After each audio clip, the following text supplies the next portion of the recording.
Com a palavra, então, o nosso irmão Alexandre Purpurã, que é da Congregação Espírita Francisco de Paula e, como disse, vem generosamente aí nos trazer o estudo da noite de hoje. Vamos, então, envolvê-lo nas necessárias vibrações de amor, de fraternidade, para que ele possa se sentir como na sua casa e que todos nós possamos ter uma noite de estudo bastante proveitosa.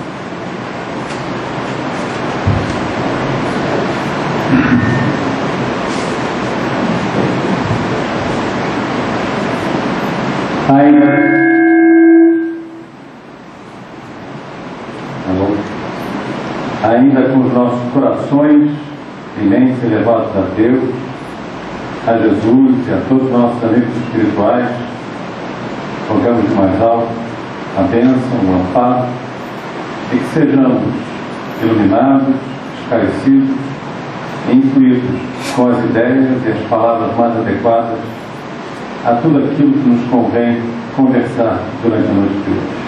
Graças a Deus. Boa noite, irmãs, boa noite, irmãos. Desculpem pelo tom acima. O microfone é muito bom. Meus irmãos, eu gostaria de conversar com vocês sobre obsessão. Obsessão é um tema recorrente. É mesmo uma obsessão conversar sobre obsessão. E alguns espíritas, em particular, têm uma obsessão pelo tema obsessão. Obsessão, para nós espíritas, muitas vezes é definida de uma maneira errada, de uma maneira equivocada. E sempre que a gente começa a se confundir nessas definições, é bom recorrer à origem das palavras, é bom voltar ao dicionário até. E se nós formos ao dicionário, abrimos ao dicionário, o que a gente vai encontrar como definição para a palavra obsessão? Está lá escrito que obsessão vem do latim obsession e significa uma perseguição, uma impertinência, uma vexação. Significa também um pensamento fixo numa ideia dominante que acaba se tornando uma forma doentia de pensamento. É uma mania, é uma ideia fixa. Obsessão é tudo isso. Ah, mas vem cá, não tem que ter um espírito nessa história? Tem que ter um espírito nessa história.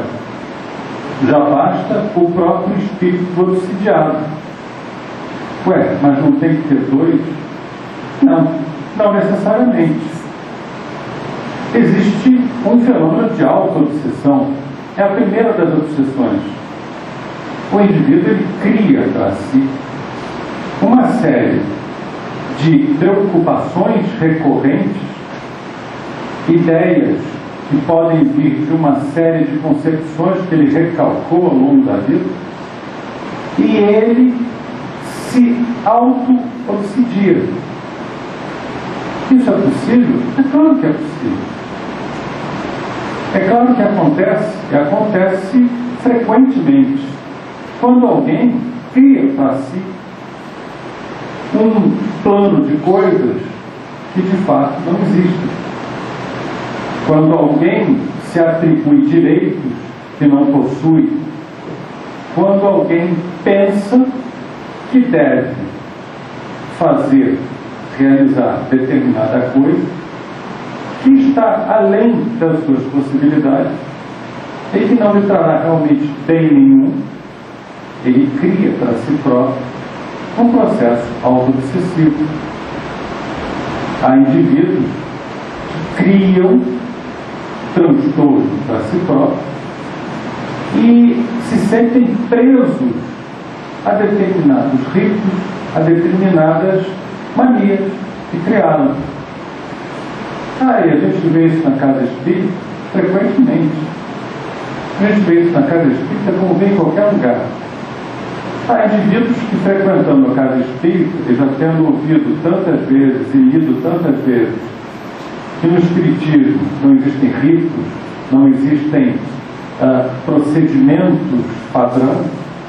Existem sim processos normais, digamos assim, procedimentos sociais. Eu venho à casa espírita, eu me sento para assistir uma conversa, para conversar com alguém, mas eu não vou ficar de pé, eu não vou ficar zanzando de um lado para o outro para ter do outro, para perturbar. Isso não existe nenhum tipo de imposição de tipo. Isso existe simplesmente para nós podermos, em paz, nos comunicarmos. Mas tem gente que entra na casa espírita de frente, não sai de costas, sai de frente, se benze ou não se benze, não pisa na linha, não cruza a perna, não faz isso. Está criando para si próprio uma série de ritos que não existem no Espiritismo, e isso se torna uma obsessão.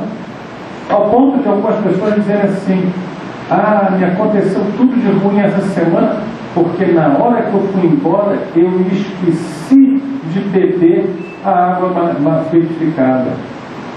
Mas você bebe se você achar que vai fazer bem para você. Se você achar que não vai fazer bem para você, você não bebe nada.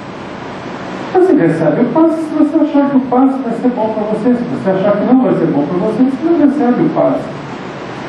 Mas os espíritos vão ficar zangados comigo. Você está criando isso só na sua ideia. Porque o espírito benfazejo, ele não vai ficar zangado com ninguém.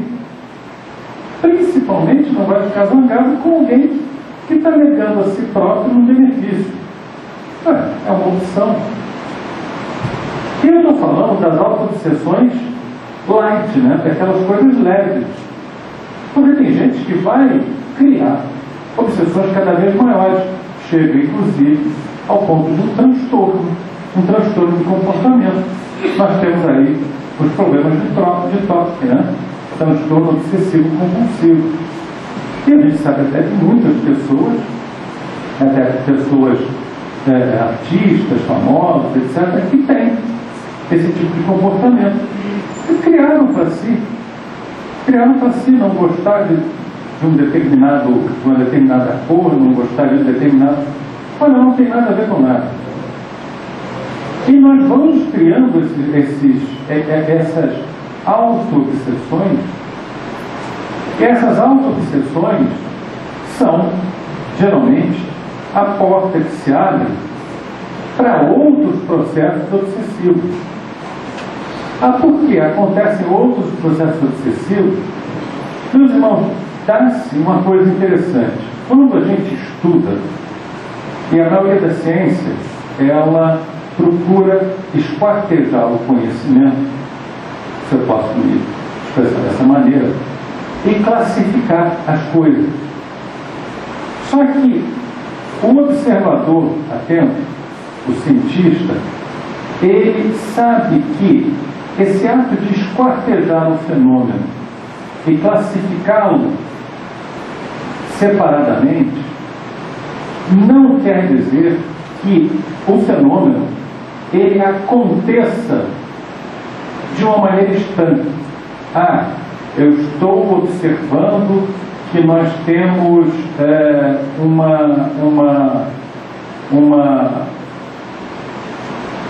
vamos supor, eu tenho a força da gravidade agindo sobre todos nós aqui.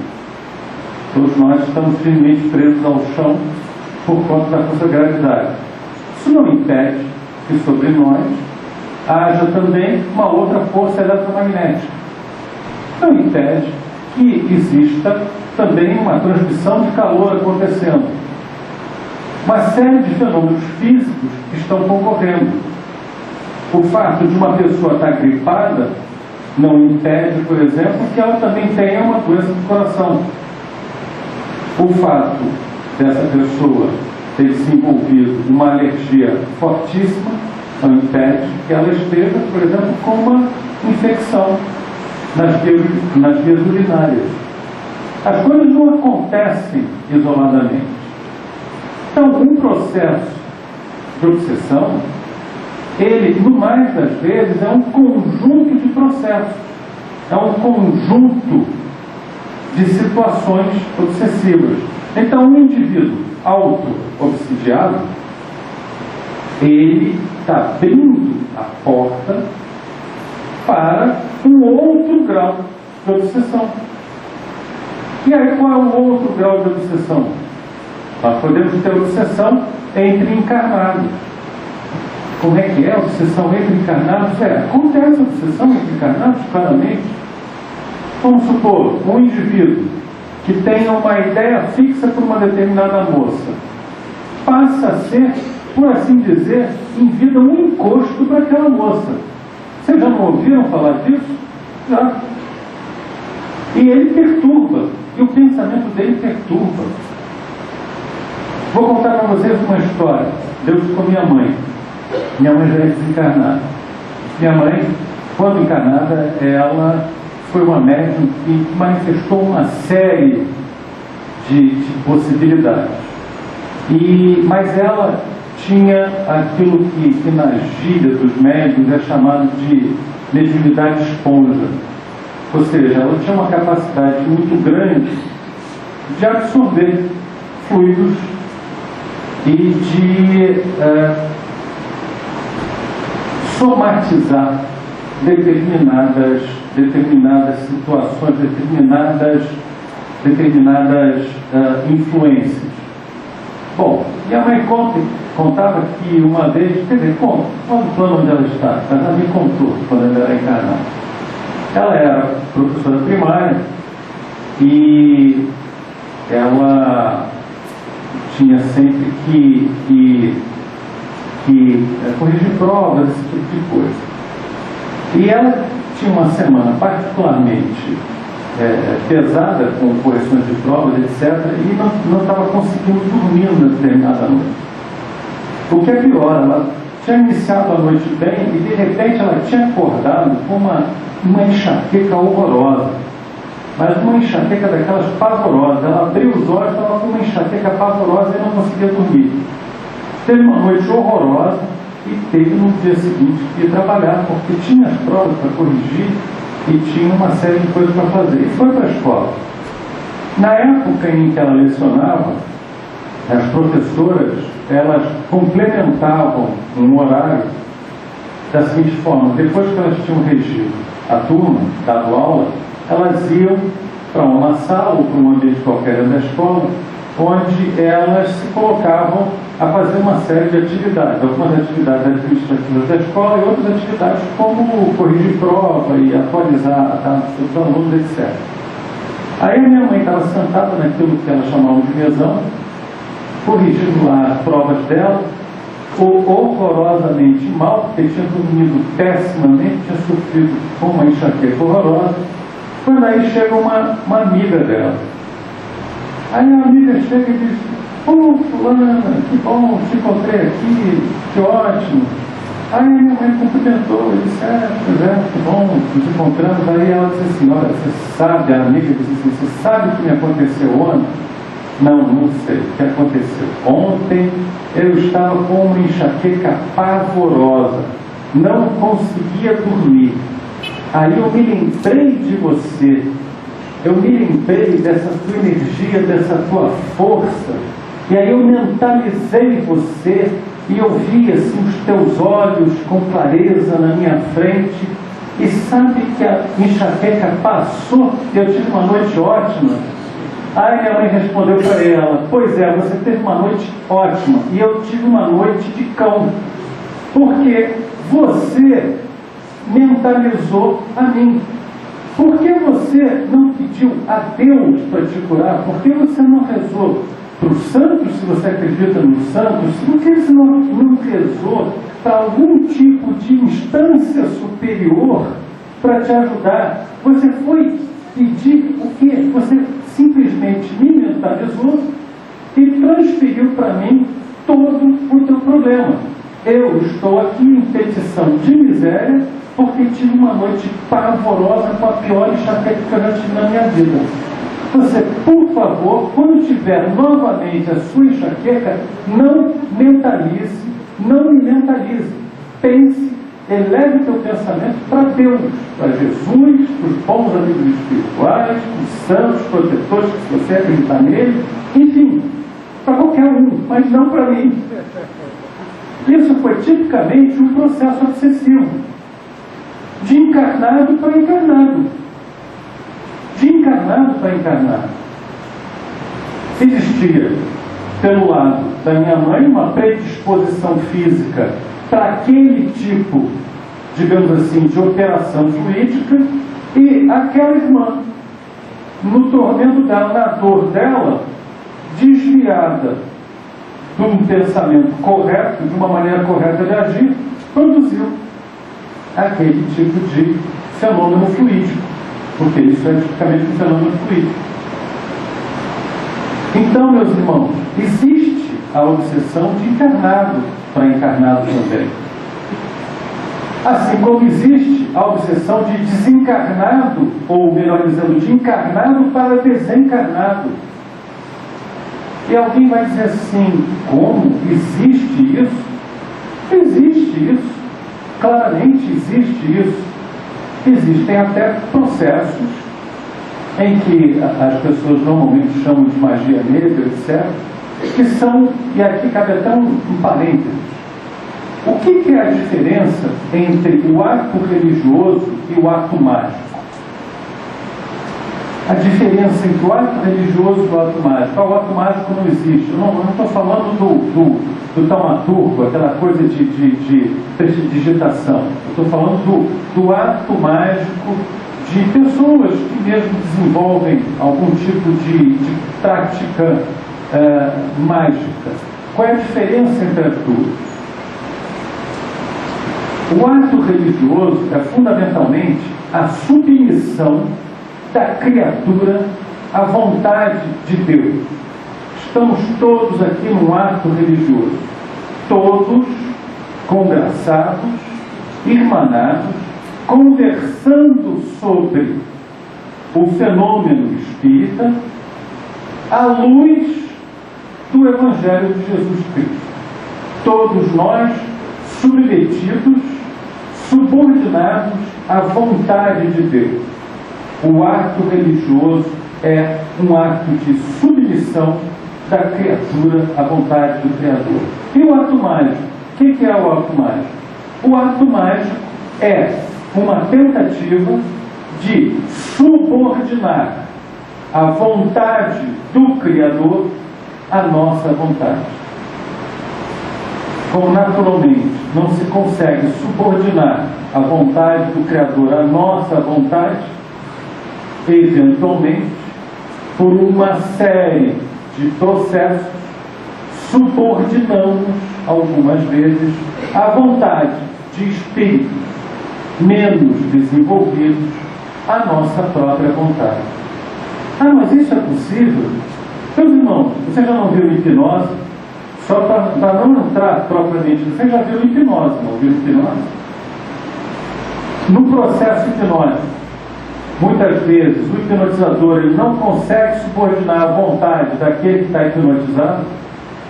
Naturalmente que o que está hipnotizado, ele tem que se deixar hipnotizar. Se ele não se deixar hipnotizar, ele não será hipnotizado. É um percentual muito pequeno de criaturas que, mesmo não querendo ser hipnotizadas, elas acabam hipnotizadas. É menos de 5% da humanidade. Mas nós temos um processo de hipnose. Da mesma maneira, nós agimos, ou podemos agir assim, com relação aos espíritos. Principalmente se conhecemos a natureza das relações entre os espíritos desencarnados e os encarnados. Há processos em que uns se sentem jungidos aos outros. Que processo? Alguns menos desenvolvidos acham que precisam de determinadas coisas que estão no plano da matéria. Alguns aqui no plano da matéria dizem, olha, então eu te dou. Se você quer, eu te dou. Mas você vai ter que fazer alguma coisa para mim. É assim, uma pergunta dessa ordem. E as coisas funcionam psicologicamente. Não é o ato em si. Eu quero que vocês prestem atenção que não é a coisa que tem o valor. O que tem o valor é esse contrato psicológico que se estabelece. como diz Joana de Ângeles, nós somos seres psíquicos e morais, encarnados ou desencarnados. Estabelece-se um contrato psicológico. E é isto que é a raiz de todo o processo obsessivo, de lá para cá ou de cá para lá. E há momentos em que os encarnados, eles se transformam em obsessores dos desencarnados. E a gente conhece, lê e vê na literatura uma série de processos. Para não ir muito longe, e para citar um outro exemplo, certa feita, uma tia minha, ela conheceu algumas pessoas que tinham uma origem no Oriente, não no Oriente muito distante.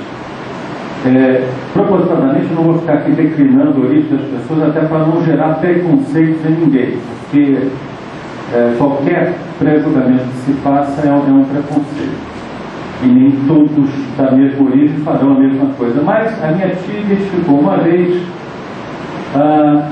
na casa dessa pessoa que ela tinha, conhecida, ela viu um vidro. Ela viu um vidro, e dentro desse vidro tinha uma agulha solitária, uma agulha de aço. Então a minha tia achou aquilo estranhíssimo. E ficou curiosa com aquela história. Até que um dia ela perguntou o que era aquela história daquele vidro com aquela agulha. E a conhecida dela não respondeu. Disse, esquece isso, esquece isso.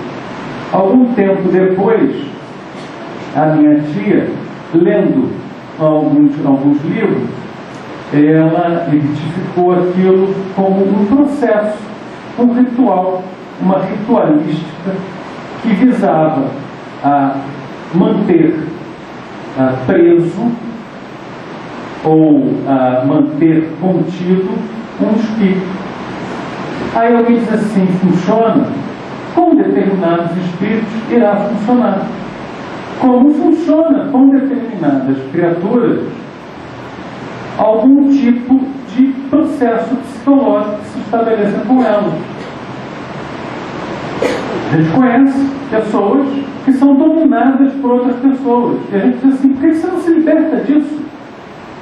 Por que você não põe um fim, não põe um basta nisso? A pessoa diz que não pode, não consegue. Ela está dominada psicologicamente por aquela outra pessoa. Acontecem esses processos. Acontecem esses processos de encarnados para desencarnados. E acontece o processo de desencarnado para encarnado, do mesmo jeito. Aí alguém dirá assim, bom, esse é mais fácil.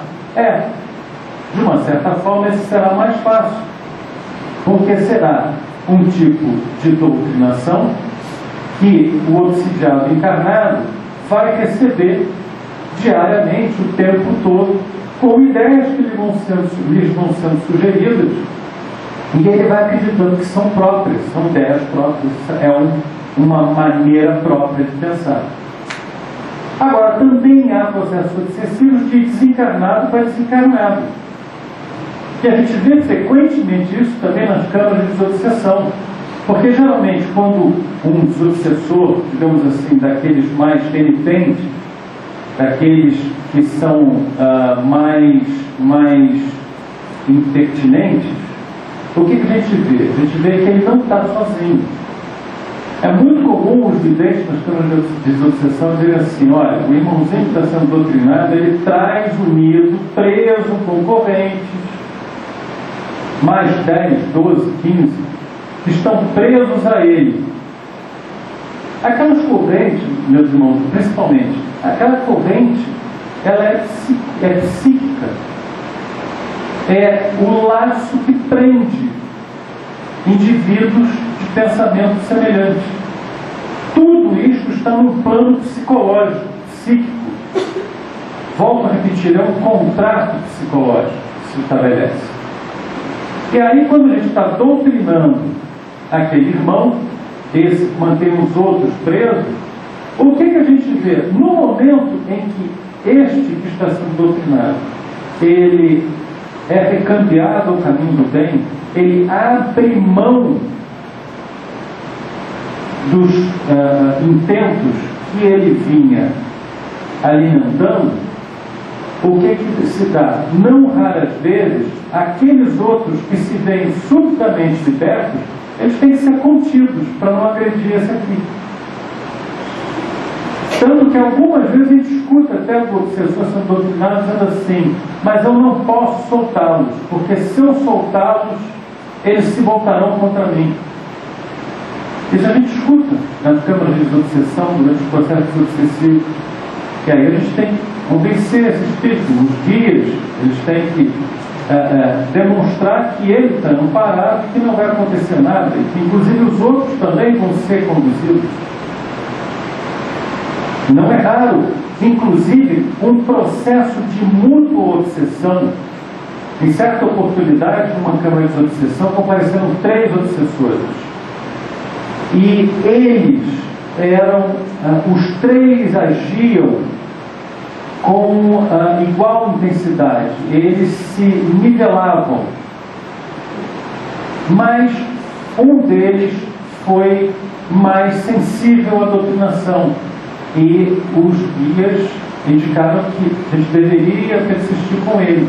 Num determinado ponto, este aqui, já tendo reconhecido todo tipo de equívoco que ele cometera, ele só se preocupava com os outros 2. E não exatamente se preocupava com os outros 2 serem recambiados para o caminho do bem, mas se preocupava com a ação que esses outros 2 executariam, com o tipo de vingança que eles exerceriam sobre ele.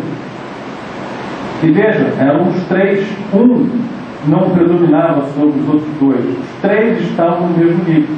Então, os 3 mutuamente se obsidiavam. Esses tipos todos, não raras vezes, comparecem em conjunto. Um indivíduo que ele começa num processo auto-obsessivo, ele determina para si próprio, por exemplo, que ele não pode pisar numa linha. Ele tem que pular as linhas da calçada. Ele pode não ter nenhum vínculo moral, mas ele tem uma brecha. Um espírito gozador vendo aquilo vai se divertir com ele. Vai, por exemplo, induzi-lo a pegar as ruas onde tem mais linha na calçada. Para quê? Para se divertir. É um espírito gozador, galhofeiro, ele vai se comprazer em deixar aquele irmão numa situação desesperadora para ele, de não poder se movimentar, de tanta linha que tem na calçada, que ele não pode botar o pé na linha. São processos que vão se acumulando. Um indivíduo que ele traga de vidas anteriores um remorso profundo, ele pode não ter consciência daquele sentimento que ele tem. Ele sofre com um terrível complexo de inferioridade por alguma razão que ele mesmo desconhece. Esse complexo de inferioridade pode estar associado a um ato que ele tenha cometido numa vida pregressa que o deixa profundamente vexado. Se lembra de uma das definições de obsessão, vexação? Ele se sente profundamente vexado por alguma coisa que ele mesmo não tem consciência do que seja. Mas isso está inculcado no espírito dele. Ora, um outro irmãozinho desencaminhado lá no plano espiritual que tenha algum vínculo com ele, tenha alguma cobrança do passado, vai aproveitar isso. Vai aproveitar esse sentimento. E no processo obsessivo ele vai se auto-amplificando, porque à medida que o obsidiado ele mais se entregar ao processo obsessivo, mais ele vai afundar naquele processo. Mais intenso vai se tornar o processo. E aí nós temos o próprio livro dos Espíritos, Kardec nos classificando as obsessões como obsessões simples ou subjugações, que são processos mais graves. E isso tudo é fruto, resultado do vínculo, do contrato psicológico que se estabelece. Para quem não entendeu a força de um contrato psicológico, basta dizer, meus irmãos, que isto está presente na nossa vida diária. Como assim? O casamento é um contrato psicológico. A gente casa com alguém esperando encontrar determinada coisa. Isto tem tanto valor que existe até a figura perante a lei da falsidade ideológica, do erro de pessoa.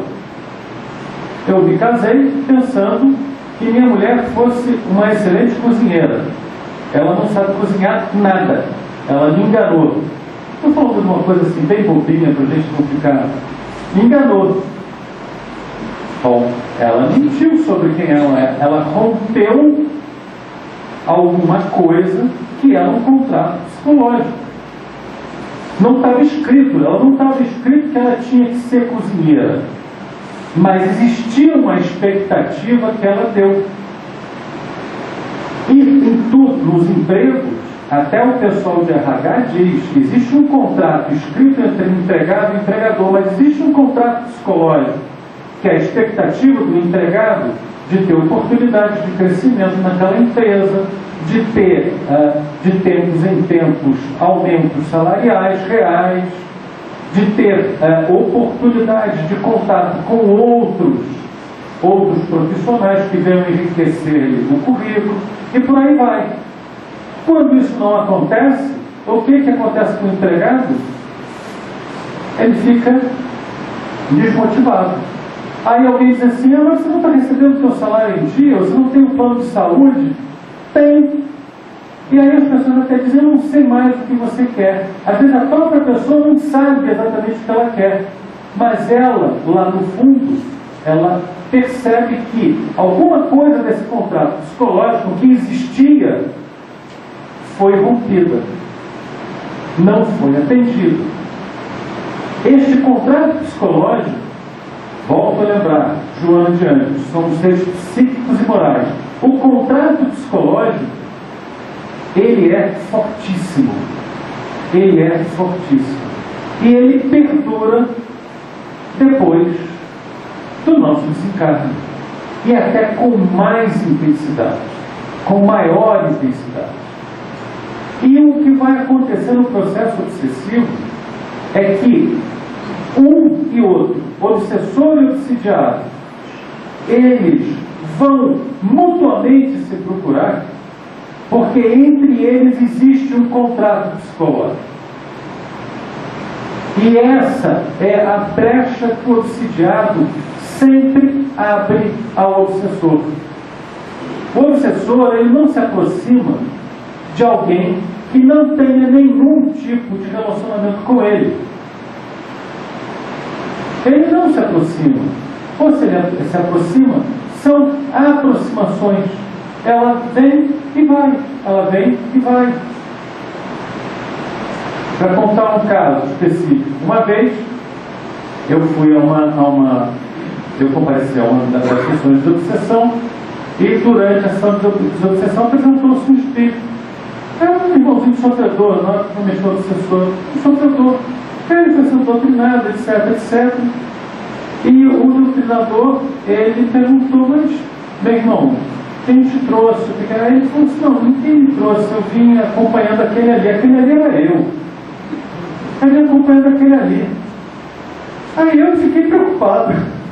Pensei, bom, alguma coisa eu fiz, alguma coisa eu tenho. Mas aí, durante a doutrinação, perguntaram por que ele estava me acompanhando. Eu disse assim, eu não sei. Ele estava na condução, estava quietinho, gostei dele, fiquei com ele. Palavra do Espírito. Ele estava quietinho, gostei dele, fiquei com ele. Aquela foi uma aproximação, eu diria até uma aproximação do bem. Porque ele me acompanhou, encontrou socorro, encontrou amparo lá na casa espírita. Isso acontece. Acontece também de outra maneira. Vamos supor, eu sou um sujeito viciado em corrida de cavalo. Se eu paro na banca de jornal, ou sei lá onde tenha lá os resultados da corrida de cavalo. E eu fico pensando naquelas combinações todas que vai correr no quinto páreo, um filho de fulano por Beltrano, porque tem toda uma genealogia, uma hereditariedade de cavalo. Quem aposta no cavalo, aposta no filho de 10 gerações de cavalo. E, olha, chega um outro espírito ali, que gosta da mesma coisa, ele diz, opa, encontrei um amigo, encontrei um parceiro. E ele se compraz, inclusive, de induzir esse um a jogar, por exemplo, apostar no cavalo que ele quer. Tem uma história que é contada de um espírito que desencarnou e que se recusou a acompanhar os amigos espirituais a planos mais elevados. Ele já tinha tido até uma vida como encarnado que lhe granjeava algum tipo de oportunidade em esferas mais elevadas, mas ele não quis. Ele se sentia profundamente frustrado porque a vida toda ele tinha sido um funcionário público com poucos recursos materiais. E ele sempre teve o desejo de fazer um cruzeiro à volta do mundo. O que ele fez, espírito desencarnado? Primeira providência dele, quando ele se achou livre da matéria, se achou consciente de si próprio, pegou e embarcou num cruzeiro. E ele no cruzeiro, qual era o prazer dele? O prazer dele era comparecer aos jantares, comparecer às reuniões, e se juntar, se unir aos comensais, se unir àquele povo todo que estava ali. Ele também gostava de jogar, ele ia para o cassino. E o grande prazer dele era cada noite intuir um para ser o ganhador da noite. E ele tinha grande prazer nisso. Essas são aproximações. Aí alguém pode dizer assim, é um processo obsessivo? É. O que tornou a obsessão possível, a aproximação possível? Aquele sujeito sentado na mesa de jogo que tinha um prazer enorme em gastar o dinheiro dele no pano verde, e o outro, desencarnado, que também tinha o mesmo prazer enorme em jogar, em mexer com as emoções, as paixões daquele grupo. É assim que os processos obsessivos vão acontecendo. É assim que eles vão se dando, num grau simples ou num grau mais profundo, onde acontecem aquelas subjugações terríveis, onde são uniões psíquicas tão graves, tão profundas, que o próprio afastamento do obsessor, veja, falamos de uma aproximação de um obsessor que perturba. Agora falamos de uma situação em que o afastamento do obsessor, ele é um agente de desequilíbrio, eventualmente até um agente de desencarne. Porque há obsessões que são tão graves, tão profundas, que as ligações que se dão molécula a molécula do perispírito do encarnante com o seu corpo físico se dão também com o obsessor, que chega a vincular parcialmente, não completamente, o seu perispírito àquela própria matéria do obsidiado. Isso tem um caso muito instrutivo, vamos chamar de um caso terrível, mas muito instrutivo, no livro Tormentos da Obsessão, de Manuel Floriano de Miranda. Leram o livro? Esse livro é excelente. Algumas pessoas têm muita dificuldade de chegar até o final dele. Pessoas que têm uma sensibilidade muito grande em relação ao tema. Mas é um livro muito instrutivo. Então, este é o processo obsessivo. Aí o que a gente faz para se libertar do processo obsessivo? Olha, assim como existe a auto-obsessão, existe a autodesobsessão. Você tem que querer se libertar. Você tem que começar disciplinando seu pensamento. Porque eu não consigo me livrar da bebida porque existe um obsessor que me acompanha. O primeiro passo, meu irmão, é você não querer mais. Se você não quiser mais, o primeiro passo foi dado. Bom, aí abro aqui um parênteses, alguém vai perguntar, todo o processo que envolve dependência química, alcoolismo, etc., é um processo obsessivo? Pode não ser na origem até, raramente não é, mas pode até não ser na origem, pode ser um processo autoobsessivo, mas vai se tornar, logo em seguida, um processo com o comparecimento de irmãozinhos menos evoluídos do plano espiritual, irmãozinhos com o mesmo tipo de necessidade, com o mesmo tipo de vinculação, e eles vão se unir. E vai chegar um momento em que eles não vão querer perder aquele canal, porque aquele é um canal seguro para que eles manifestem os desejos deles. Então, o primeiro passo para romper o ciclo obsessivo é a autodesobsessão, a disciplina. Vou me disciplinar. A virtude começa com disciplina. Não foi o que Emmanuel disse para Chico Xavier? Então, disciplina. Há um processo qualquer que não me faz bem. Devo reconhecê-lo e devo evitá-lo. É difícil pra caramba. Mas é possível se disciplinar, sim. Então, começa com um processo de disciplina. O que me ajuda nesse processo? Enormemente a prece. Enormemente a prece. Joana de Ângeles nos diz o quê? Que a prece é um canal de comunicação que se abre entre a criatura e o Criador. Pudéssemos ver o que ocorre durante o momento em que entramos em prece, e o que veríamos seria um verdadeiro duto de luz que transborda sobre nós, que nos une às instâncias mais elevadas da criação.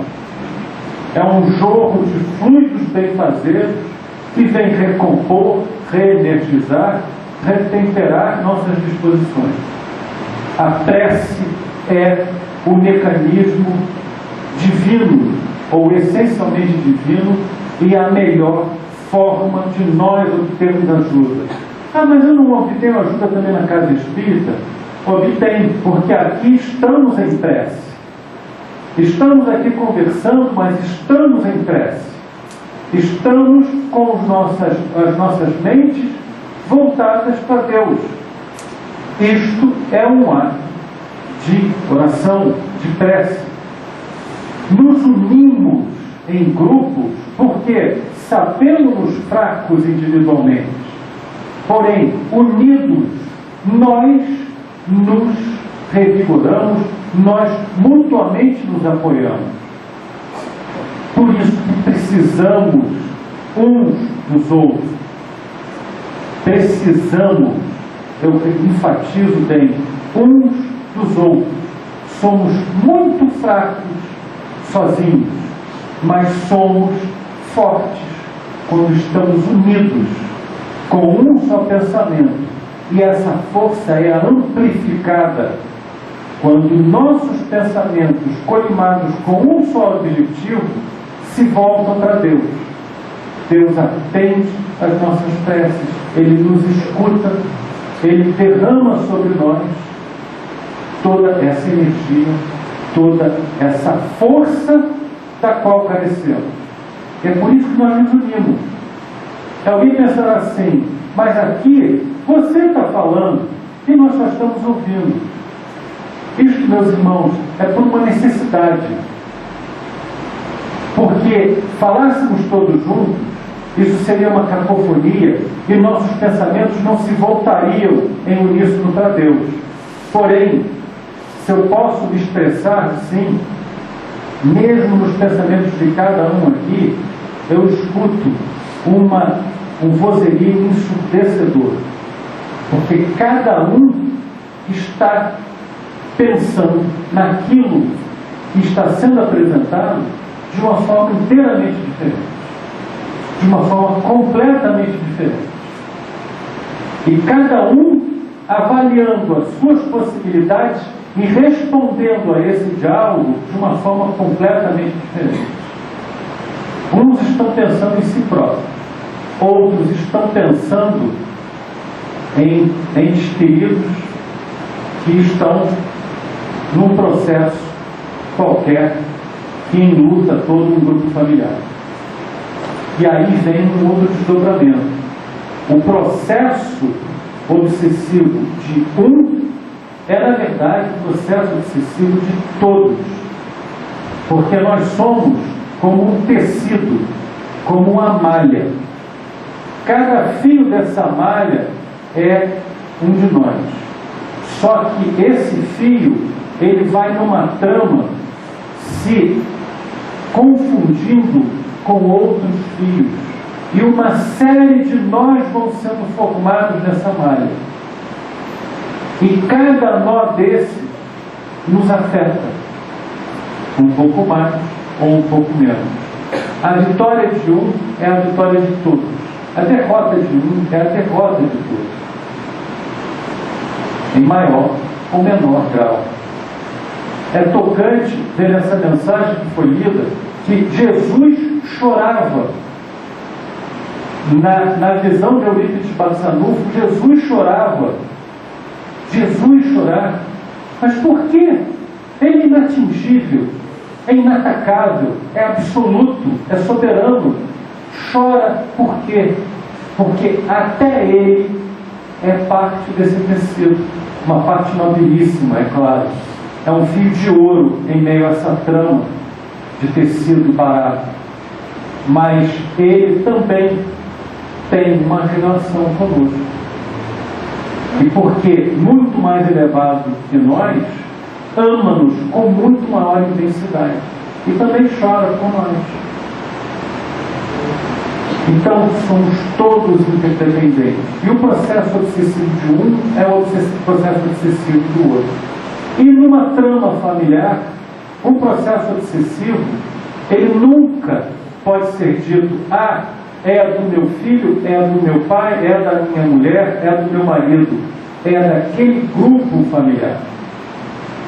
E assim como começa pelo obsidiado um trabalho de autodesobsessão, precisa a família também se autodesobsidiar. E não só a família, até os médios que se proponham a colaborar no processo. Tem uma história muito interessante que se deu com um médium vidente que era bastante conhecido há 30, 40 anos atrás. E ele, uma vez, ele foi convidado por um colega a comparecer a uma sessão de desobsessão na casa de uma família com posses, com bastante posses, que morava em Niterói, numa época que não existia ainda ponte de Niterói nem nada. E ele foi convidado pela insistência desse colega de trabalho, ele concordou e ele foi aquela que seria a última sessão de desobsessão de um longo processo de doutrinação de um determinado espírito obsessor que vinha assediando a filha daquele casal abastado lá de Niterói. Ele foi, um vidente bastante conhecido, era uma alma piedosa, um bom espírito, um bom médico. Ele foi. Pegou a barca, quando terminou o expediente dele, pegou a barca, quando chegou lá do outro lado de Niterói, tinha um carro esperando por ele. Um carro esperando por ele. Ele foi então levado até a casa dessa família e foi recebido com toda a cidadania, com honras. Foi apresentado ao dono da casa como, se não o maior médium vidente em ação no Rio de Janeiro, um dos maiores. Aquela coisa toda, ele ficou até bastante sem graça, né? Aí começou a sessão. No que começou a sessão, houve a aproximação do obsessor, o obsessor incorporou, e no momento em que o obsessor incorpora, esse vidente, com tantas possibilidades, ele viu que o seu campo de visão foi se reduzindo, até que ele se anulou completamente, ele não conseguia ver nada do que se passava no plano espiritual. E nesse momento em que ele tinha absoluta consciência de que ele não estava vendo nada do plano espiritual, O obsessor, ele dizia: bom, e como eu havia me comprometido com vocês, hoje eu ponho termo à minha cobrança de débitos passados dessa irmã ou dessa moça, e eu vou colocar aqui sobre a mesa todos os instrumentos que utilizei nesse processo persecutório. E faço isso chamando como testemunho o nosso irmão que está sentado lá à mesa, que ele está vendo que eu estou colocando sobre a mesa todos os instrumentos que utilizei. E aí todas as atenções se voltaram para o vidente. Deixa para ele declarar o que ele estava vendo. E ele se viu na situação de uma bananosa em que ele pensou assim: caramba, eu fui trazido aqui com todo esse aparato. Disseram que eu era o maior dos videntes em atividade no Rio de Janeiro. Fui trazido especialmente para essa noite. Eu não estou vendo nada. Eu não estou vendo nada. Mas ele foi fiel a si próprio e principalmente ao Evangelho de Jesus. Isso foi honesto. E ele declarou naquele momento: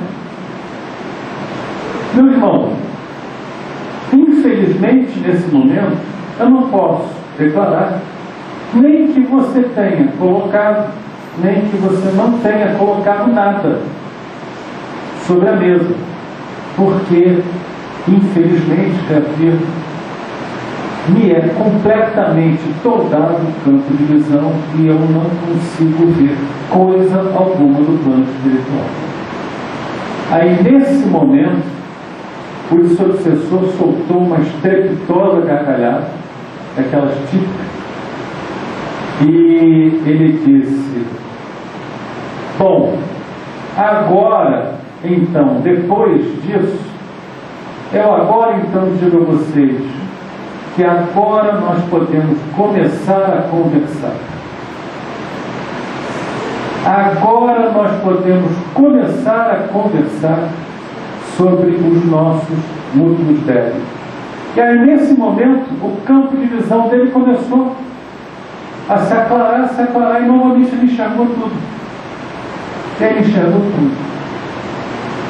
Ou seja, ele próprio compartilhava, veja que a ligação dele com aquela família, pelo menos até aquele momento, era nenhuma. O que vinculava ele àqueles que estavam trabalhando pelo processo desobsessivo era a disposição em trabalhar na seara de Jesus, a disposição em trabalhar para o bem. Ele foi testado por aquele obsessor com o consentimento dos seus próprios dias, porque foi para ele uma prova e para todo aquele grupo um momento decisivo em que se declarava diante daquele obsessor se eles eram iguais do ponto de vista da corrupção moral ou se eles estavam melhores do que aquele a quem eles pretendiam doutrinar, a quem eles pretendiam convencer a largar aquele caminho que ele havia adotado. E só naquele momento em que o obsessor se convenceu, então, que lidava com alguém que não lhe cedeu a armadilha, é que ele se dispôs, então, a conversar desarmadamente. O processo desobsessivo ainda durou muito tempo. Então, meus irmãos, o processo obsessivo, ele se debela pela ação em conjunto da família, dos médium que acha que vai, incorpora o espírito, vou doutrinar, porque eu sou tal, Jesus está comigo. Está sim, enquanto o seu coração estiver com Jesus. Enquanto a tua prática for evangélica, evangelizadora, no momento em que o médium ele se tornar também ele um algoz, no momento em que ele se achar superior àquele que ele está doutrinando, ele já perdeu a sua eficiência, ele já se tornou um nó corrompido dessa malha. E por fim, ou por último, mas não em último lugar, a caridade é uma das chaves mestras, se não a maior chave mestra, a maior das chaves para se debelar um processo obsessivo. O obsessor, ele, vendo os exemplos que são dados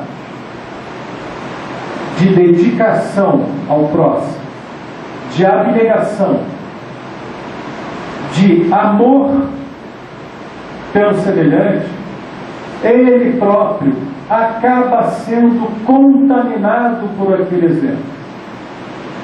E para completar as histórias, alguém já deve ter ouvido essa história, deu-se por Divaldo Franco.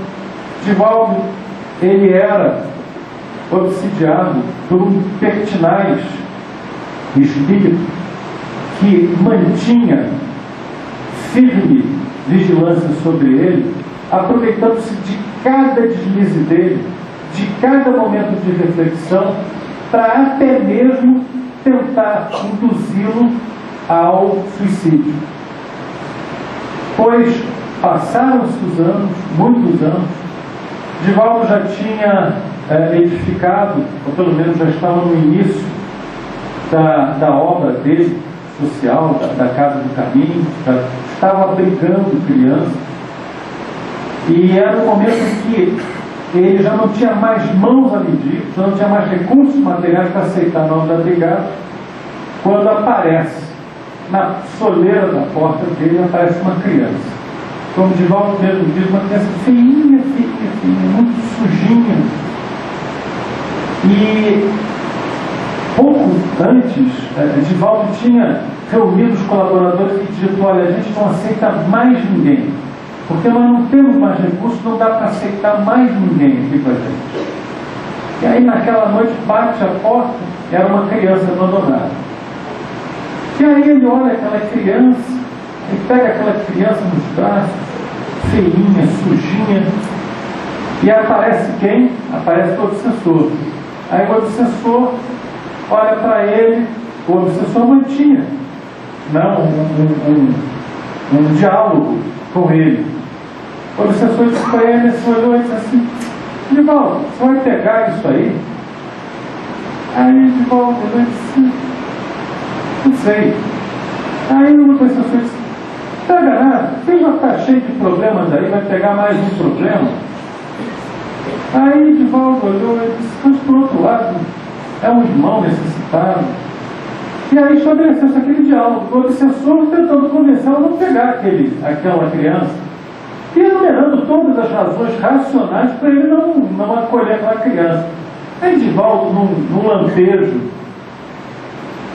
ditado principalmente pelo amor, pela caridade, disse: não, sabe o que mais? Ela vai ficar. Se ela veio dar a minha porta, é porque Deus quer que ela fique com a gente, ela vai ficar. A gente deu um jeito até agora, vai dar um jeito para mais um. Não tem problema, vai ficar e vai ficar. Aí o obsessor disse: você tem certeza? Aí Divaldo disse: tenho certeza, e para de me atormentar, porque vai ficar, não tem jeito. Aí nesse momento, Divaldo conta que viu o obsessor cair em pranto compulsivo. Aí ele não entendeu nada. O obsessor chorando, compulsivamente chorando. E aí o obsessor disse: bom, com esse gesto você está acolhendo alguém que me é muito cara, porque essa foi minha mãe. E eu tenho agora contigo um vínculo de gratidão. Vou me afastar, vou seguir esses que já têm me dado bons conselhos, e um dia eu vou voltar. Mas quando voltar, não vou voltar mais para te atormentar, vou voltar para te ajudar. E assim terminou um processo obsessivo.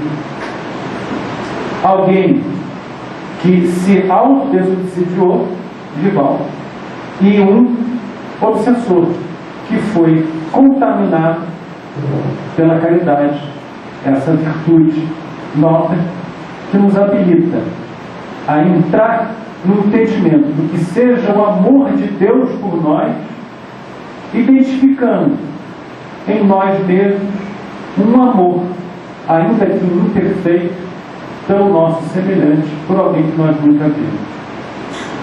Meus irmãos, eu espero que essa conversa, esse diálogo, que foi um diálogo, vocês sabem cada um intimamente que foi um diálogo com as sombras, não exatamente comigo, mas um diálogo com as sombras. Espero que esse diálogo estimule os irmãos a lerem mais sobre o assunto. Existem 2 livros excelentes. Um é Tormentos da Obsessão, psicografia de Valdo Franco, do espírito Manuel Floriano de Miranda, e depois tem um outro livro da Sueli Calda Schubert, que é Obsessão e Desobsessão, que é muito bom. É muito bom. E, naturalmente, não descuidar da codificação. Nós vamos encontrar páginas muito instrutivas, interessantíssimas, num dos livros menos badalados, se eu posso me expressar dessa maneira, da codificação, que é O Céu e o Inferno. Muita gente, são 2 livros que parecem um patinho feio da codificação: A Gênese e O Céu e o Inferno. Da Gênese tem gente que diz assim: eu não sei nem por que a Gênese está na codificação, não sei nem por que se lê isso. Tem gente que fala isso. E no Céu e Inferno, principalmente na parte segunda, a gente vai ler muita coisa instrutiva sobre os processos obsessivos. No Livro dos Espíritos, começa então a pergunta 459, é interessantíssimo. E no Evangelho segundo o Espiritismo, a gente tem uma série de pontos em que se vê ou se lê a respeito dos processos obsessivos. Então, meus irmãos, está aí o que eu posso sugerir para os irmãos. Não termina aí o campo que vocês podem explorar a respeito disso. E muito mais vai aproveitar vocês ler e se aprofundarem nesses assuntos, nesses textos, do que nós continuarmos a manter esse diálogo, por mais produtivo que ele já tenha sido, por mais agradável que ele seja. Mas a leitura, com um mergulho nas nossas próprias consciências, acaba sendo sempre muito mais instrutivo, muito mais útil a todos nós. Graças a Deus, graças a Jesus, graças a todos os nossos amigos espirituais que estão aqui.